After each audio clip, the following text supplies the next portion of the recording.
ओम शांति। मैं कौन हूँ कि पहेली हल करो तो जीवन की सर्व समस्याएं हल हो जाएंगी। तो इसी श्रृंखला को आगे बढ़ाते हुए हम आत्मा के गुणों का अध्ययन कर रहे थे, जिसमें से 4th नंबर पर आत्मा का गुण है शांति। शांत स्वरूप रहना और सर्व को शांति देना, इसी की आज विश्व में अति आवश्यकता है। आज हर इंसान को शांति चाहिए, परंतु कौन सी शांति? क्या सिर्फ शमशानी शांति चाहिए, या वातावरण की शांति चाहिए, या कोई शुद्ध अथवा कोई लड़ाई झगड़ा न हो वह शांति चाहिए?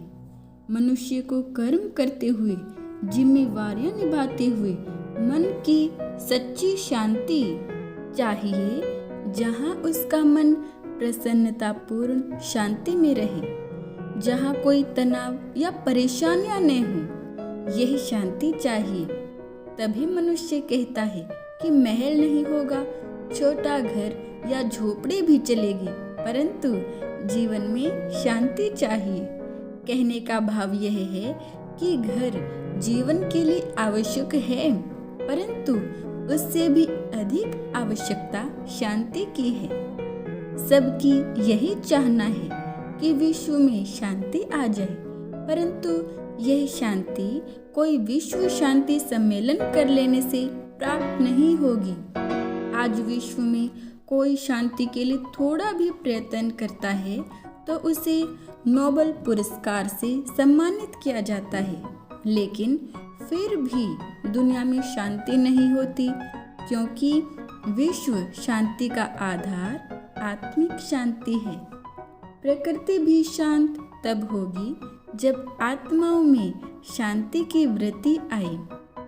इस शांति का आधार आध्यात्मिक ज्ञान या विवेक है। मन में पवित्र विचार एवं भावनाएं तथा शुद्ध व्यवहार और आपसी संबंधों में निस्वार्थ प्रेम से शांति की स्थापना होती है। शांति की यह शक्ति सारे विश्व को अशांत से शांत बनाने वाली है। शांति की शक्ति क्रोध को शीतल कर देती है। आत्मा का 5वां गुण है सुख। आज मनुष्य सुख को यथार्थ रूप से समझ नहीं पाया है। वह सुख को बाह्य भौतिक साधनों में ढूंढ रहा है।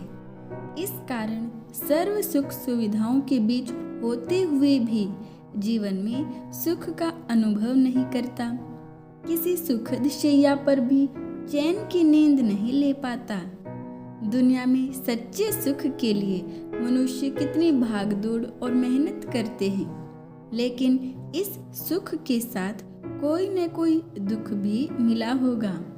तभी मनुष्य कहता है सूखी रोटी चलेगी, सादा भोजन चलेगा, परंतु सुख चाहिए। यदि उसके सामने 56 प्रकार के भोग रखे हों, परंतु खाते समय किसी ने दुख का कोई समाचार सुना दिया, तो एक भी पदार्थ अंदर नहीं जाएगा। तात्पर्य यह है कि भोजन शरीर के लिए आवश्यक है, परंतु उससे भी अधिक आवश्यकता आत्मा को सुख की है। महान आत्माओं ने कहा है कि सुख बाहर नहीं है, भीतर है। लेकिन भीतर कहाँ है, भीतर कैसे जाना होता है, यह मालूम नहीं है। और बाहर ढूंढते ढूंढते जब सुख नहीं मिलता तो जीवन में निराशा आ जाती है। जीवन में सच्चे सुख की प्राप्ति के लिए 4 बातों की आवश्यकता है। पहला, जब जीवन को आध्यात्मिक ज्ञान से सींचते हैं। दूसरा, संबंधों में पवित्र भावनाओं को पनपने देते हैं। तीसरा, निस्वार्थ प्रेम की सरिता बहती है। और चौथा, मन में प्रसन्नतापूर्ण शांति है। इनके बिना सुख की केवल कल्पना ही रह जाती है, सच्चा सुख मिलता नहीं है। छठा गुण है आनंद। जहाँ ये पांचों ज्ञान, पवित्रता, प्रेम, शांति और सुख होंगे, वहाँ जीवन में सर्वोच्च स्थिति आनंद की प्राप्ति होगी। आत्मा का वास्तविक स्वरूप ही है सत्य चित्त आनंद स्वरूप। परंतु आज मानव अपने वास्तविक आनंद स्वरूप से इतना दूर हो गया कि इस आनंद को ढूंढना पड़ रहा है। कई महान आत्माओं ने इस आनंद की प्राप्ति के लिए अपने घर बार तक छोड़ दिए। इस आनंद की प्राप्ति के लक्ष्य से कभी विचलित नहीं हो जाएं, इसके लिए उन्होंने अपने नाम के पीछे आनंद जोड़ दिया, ताकि हर समय इस लक्ष्य की स्मृति रहे कि जीवन का लक्ष्य है आनंद की अनुभूति करना। आनंद को सर्वोच्च इसलिए कहा गया है क्योंकि इस गुण का कोई विपरीतार्थक शब्द नहीं है। जैसे सुख के साथ दुख, प्रेम के साथ नफरत आदि है, इसलिए आनंद को अलौकिक ईश्वरीय माना गया है। तभी महान आत्माओं ने उसका अनुभव करना चाहा। परंतु आज आनंद की बात तो बहुत दूर, मानव जीवन में खुशी भी नहीं है।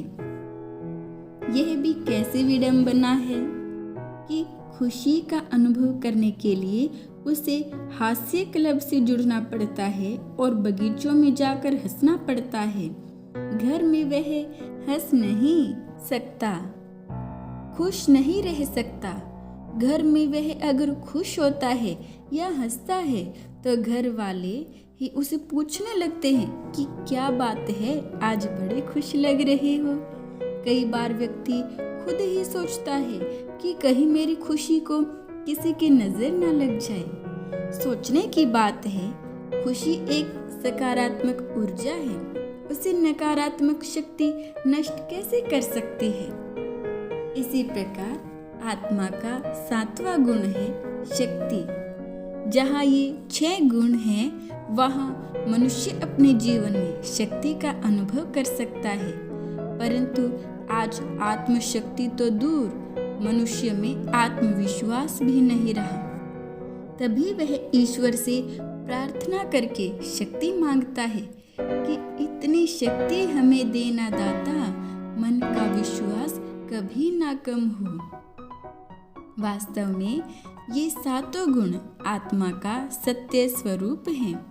ये सिर्फ गुण नहीं हैं, ये शक्तियाँ हैं। ज्ञान की शक्ति, पवित्रता की शक्ति, प्रेम की शक्ति, शांति की शक्ति, ये सब महान चैतन्य शक्तियाँ हैं। इसलिए आत्मा को कहा जाता है कि आत्मा चैतन्य शक्ति है। जब मानव इन गुणों का स्वरूप बनकर व्यवहार करता है, तब इन गुणों की चैतन्यता या ऊर्जा उसके स्वरूप में प्रकट होती है। लेकिन आज मनुष्य आत्मा अपनी वास्तविकता से बहुत दूर चली गई है। ये 7 गुण मानव जीवन में सक्रिय नहीं रह गए हैं। तभी आत्मा इन गुणों की शक्ति में कमजोर हो गई है और यही कारण है कि व्यक्ति उन्हें बाहर ढूंढने लगता है। चाहता है कि कहीं से इनका अनुभव हो जाए, कहीं से उनकी प्राप्ति हो जाए। परंतु जब बाहर से इनकी प्राप्ति नहीं हुई तो आत्मा कमजोरियों की शिकार हो गई और बदले में 7 अवगुण काम, क्रोध, लोभ, मोह, अहंकार, आलस्य, ईर्ष्या, द्वेष जीवन में सक्रिय हो गए। इन कमजोरियों के वशीभूत व्यक्ति को विकारी कहा जाता है। जब कोई व्यक्ति काम, क्रोध के वशीभूत होकर कोई दुष्कर्म करता है तो उसे शैतान या राक्षस कहा जाता है। कभी कभी मनुष्य सारी बुराई छोड़ना भी चाहता है, लेकिन कैसे छोड़े इसे वह समझ नहीं पाता, क्योंकि वह उसकी विधि बाहर ढूंढ रहा है, इसलिए उसे हल नहीं मिलता।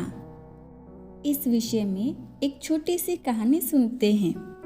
एक बार एक व्यक्ति भारत से अफ्रीका गया और अपने एक मित्र के पास जाकर ठहरा। वह मित्र काफी संपन्न था। उसके पास काफी जमीन थी, बहुत बड़ा आलीशान घर था और बहुत गाड़ियां थी।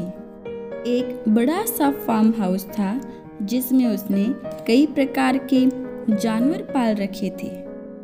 अपने जीवन में संतुष्ट था। उस मित्र ने अफ्रीका आने का कारण पूछा।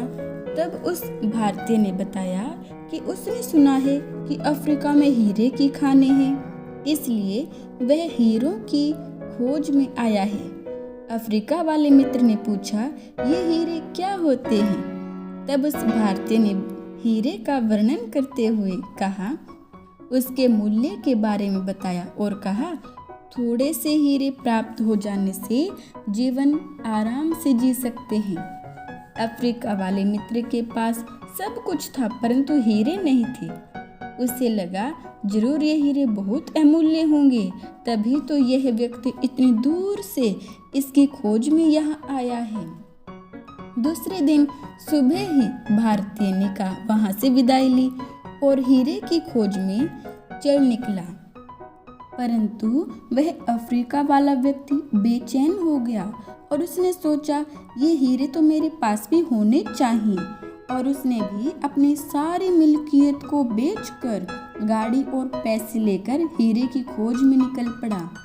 काफी दिनों तक वह घूमता रहा और एक दिन अफ्रीका के जंगल में किसी जहरीले कीड़े ने काट लिया और वह मौत की नींद सो गया। काफी समय के बाद वह भारतीय फिर घूमते हुए उस मित्र के फार्म हाउस पर पहुंचा तो उसे पता चला कि उसका मित्र अपने सारी मिल्कियत को बेचकर हीरे की खोज में गया और उसके जीवन का अंत हो गया। उसे यह समाचार सुनकर बहुत अफसोस हुआ। उस फार्म हाउस के मालिक ने भारतीय को अंदर बुलाकर भोजन करने के लिए कहा। भारतीय ने जब अंदर आकर डाइनिंग रूम में अपना स्थान लिया तो सामने ही एक बहुत सुंदर कांच के कटोरे में बहुत सारे कांच के टुकड़ों को सजे हुए देखा। नजदीक जाकर देखता है तो बहुत सारे छोटे छोटे हीरे थे। उसने उस मालिक से पूछा, ये इतने सारे हीरे कहाँ से आए? मालिक ने कहा, अरे ये कांच के टुकड़े, ये तो पीछे बगीचे में बहुत सारे पड़े हैं, इन्हें बच्चे ले आए हैं और यहाँ सजा दिया है। वह भारतीय बहुत उत्सुक हो गया और कहा, मुझे वह स्थान दिखाइए।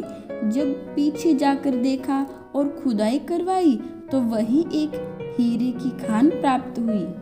तब वह भारतीय सोचने लगा कि मेरे मित्र को हीरे का ज्ञान न होने कारण उसके बगीचे में खान होते हुए भी सब बेचकर बाहर ढूंढने गया। ठीक इसी प्रकार सातों गुणों की खान हमारे भीतर है, लेकिन ज्ञान न होने के कारण हम भी उसे बाहर ढूंढते हैं। इसलिए इन 7 गुणों की संपूर्णता के आईने में अपना स्वरूप देखना चाहिए।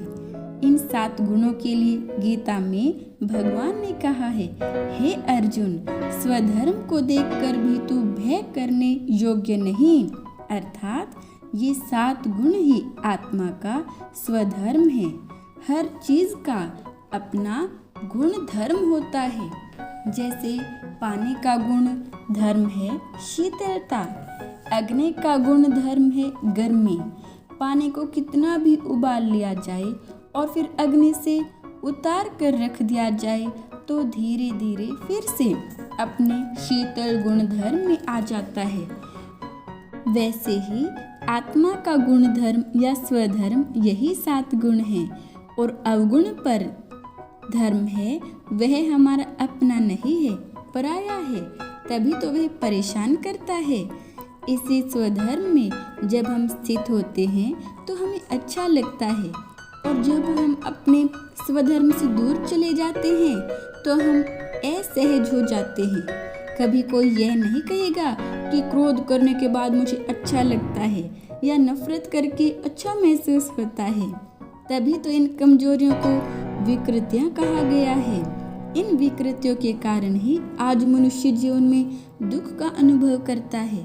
तभी कहता है, स्वधर्म सुख का आधार है और परधर्म दुख का कारण है। यही 7 गुण आत्मा रूपी बैटरी को भरपूर रखते हैं, परंतु आज के युग में आत्मा रूपी यह बैटरी डिस्चार्ज हो गई है। व्यक्ति भीतर से खोखला होता जा रहा है। उसके जीवन के अंदर बेचैनी बढ़ती जा रही है। जैसे शरीर को यदि एक तत्व नहीं मिलता है तो मनुष्य का दम घुटता है, इसी तरह आत्मा के इन 7 गुणों में से एक गुण भी अगर जीवन में कम हो जाए तो व्यक्ति के जीवन में भी निराशा आने लगती है। पहले चिड़चिड़ापन शुरू होता है, फिर धीरे धीरे गुस्सा आने लगता। हर छोटी बात उसे तनाव में ले आती है। कोई कुछ कह देता है तो भी उसे बुरा लगता है, उसका मूड खराब हो जाता और तनाव बढ़ जाता है। मन में बहुत फालतू और नकारात्मक विचार आने लगते हैं, और जब वह अपने विचारों पर अंकुश नहीं लगा पाता तो धीरे धीरे यही नकारात्मक विचार उसे डिप्रेशन का शिकार बना देते हैं। जब मनुष्य को बहुत गुस्सा आने लगता है तब वह कहता भी है कि पहले उसे इतना गुस्सा नहीं आता था, लेकिन आजकल उसमें यही एक कमजोरी है। अब अगर विचार किया जाए तो यह कमजोरी शरीर की है या आत्मा की? जरूर कहेंगे आत्मा की कमजोरी है। तो इसका मतलब आत्मा रूपी बैटरी कमजोर हो रही है। अब मानव ने डिस्चार्ज हो चुकी बैटरी की तरह अपने जीवन के अधूरेपन और खालीपन को भरने के लिए अनेक तरीके अपनाए, परंतु फिर भी उन तरीकों से मानव का जीवन संतुष्ट नहीं है। तो अभी हमने जो भी आत्मा के 7 गुणों का अध्ययन किया उसको समझें और अपने जीवन में उतारने का प्रयास करें। ओम शांति।